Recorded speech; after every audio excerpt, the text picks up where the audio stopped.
Psychology experiments have helped unravel the mysteries of human behavior, but sometimes, in the quest for knowledge, ethical lines have been crossed.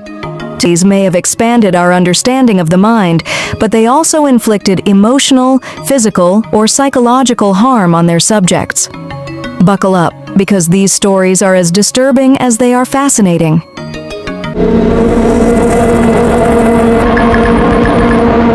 10. The Milgram Experiment, 1961.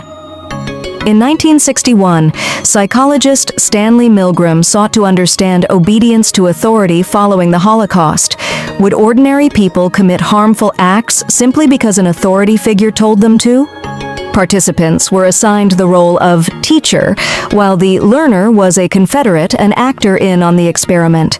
The teacher and learner were placed in separate rooms. The teacher was instructed to administer increasingly powerful electric shocks to the learner each time they answered a question incorrectly. Unbeknownst to the teacher, no real shocks were delivered. However, the learner acted as though they were in excruciating pain, screaming and begging for the experiment to stop. Despite this, many participants continued to administer shocks when prompted by the experimenter, who insisted they must proceed. Findings and fallout. The results were shocking. 65% of participants delivered what they believed to be lethal shocks. The study revealed the power of authority, but was heavily criticized for the emotional trauma it inflicted on participants. 9. The Little Albert Experiment, 1920. In 1920, behaviorist John B. Watson wanted to prove that fear could be conditioned into humans.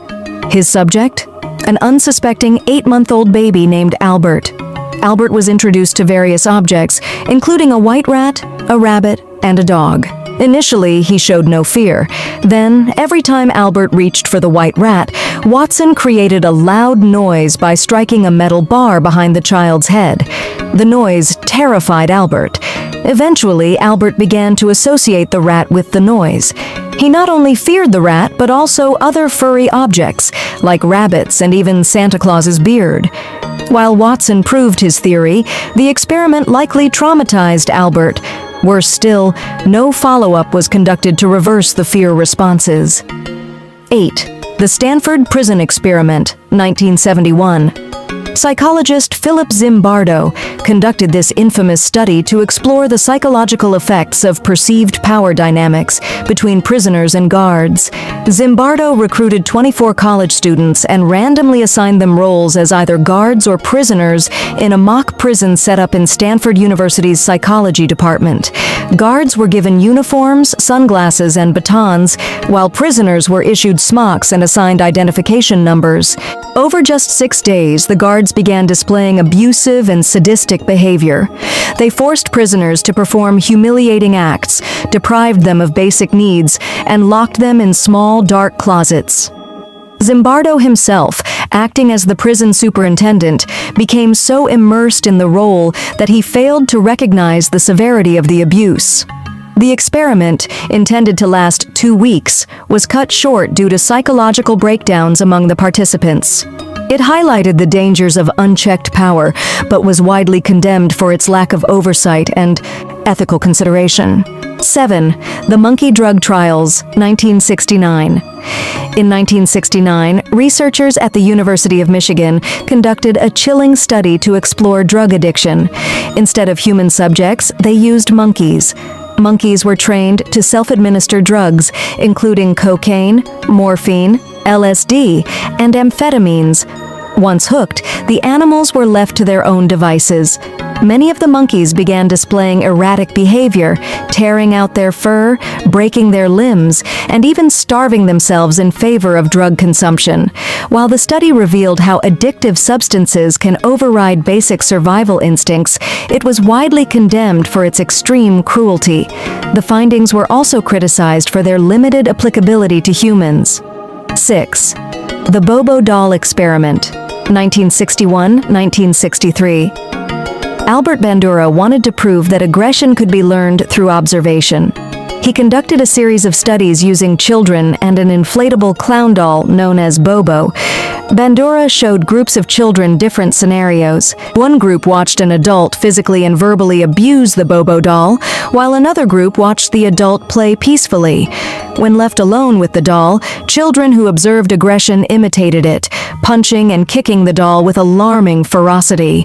Bandura demonstrated the power of observational learning, but critics argued that exposing children to violent behavior, even in a controlled setting, could have long-term consequences on their development.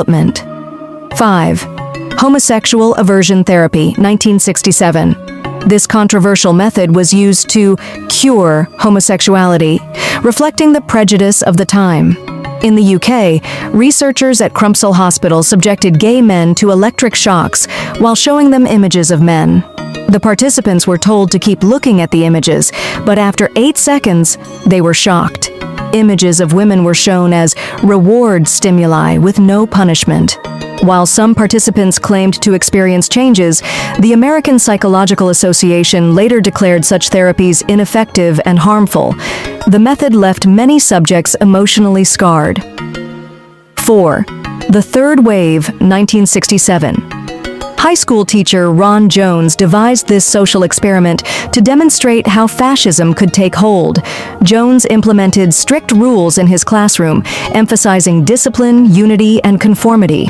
Over 5 days, the students adopted authoritarian behaviors, created a logo, and enforced obedience.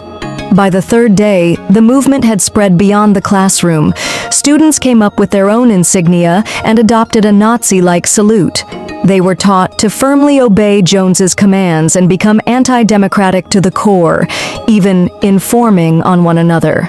Jones's new ideology was dubbed the Third Wave and spread like wildfire. By the fourth day, the teacher was concerned that the movement he had unleashed was getting out of hand. He brought the experiment to a halt. On the fifth day, he told the students that they had invoked a similar feeling of supremacy to that of the German people under the Nazi regime. Thankfully, there were no repercussions. Fearing he had gone too far, Jones ended the experiment by showing the students how easily they had succumbed to authoritarian control, drawing parallels to Nazi Germany. 3. UCLA Schizophrenia Medication Experiment, 1983-1994. This long-term study investigated the relapse patterns of schizophrenia by discontinuing patients' medications. To achieve this, they had schizophrenics, from a group of hundreds involved in the program, taken off their medication. Such medication is not without its nasty side effect. The research may hold important findings about the condition. Nevertheless, the experiment has been criticized for not sufficiently protecting the patients in the event of schizophrenic symptoms returning, nor did it clearly determine the point at which the patients should be treated again. What is more, this had tragic consequences in 1991 when former program participant Antonio Lamadrid ended his time on Earth by jumping from 9 floors up, despite having been open about his state of mind and supposedly under the study's watch. Ethical concerns. Critics argued that the researchers prioritized data over patient well-being, failing to intervene when symptoms worsened. 2. The Monster Study, 1939. Dr. Wendell Johnson tested the impact of positive and negative reinforcement on children's speech development. 22 orphaned children, 10 of whom had issues with stuttering, were put into 2 groups, each containing a mix of those with and without speech disorders. One of the 2 groups was given positive, encouraging feedback about their verbal communication, while the other was utterly disparaged for their, sometimes non-existent, speech problems. The findings were recorded. This 6-month study had a major impact on the human subjects. It even had impact on those who had no prior talking difficulties, making some insecure and withdrawn. In 2007, half a dozen of the former subjects were given a large payout by the state of Iowa for what they had endured, with the claimants reporting lifelong psychological and emotional scars. Results: the negatively reinforced group developed speech issues and low self-esteem, with effects lasting well into adulthood. 1. The David Reimer case, 1967-1977. After a botched circumcision procedure left Reimer with disfiguring genital damage at 6 months old, his parents took him to be seen by John Money. Money was a professor of medical psychology and pediatrics who advocated the theory of gender neutrality. He argued that gender identity is first and foremost learned socially from a young age. Money suggested that although Reiner's penis could not be repaired, he could and should undergo sex reassignment surgery and be raised as a female. In 1967, Reimer began the treatment that would turn him into Brenda. However, despite further visits to Money over the next 10 years, Reimer was never really able to identify himself as female and lived as a male from the age of 14.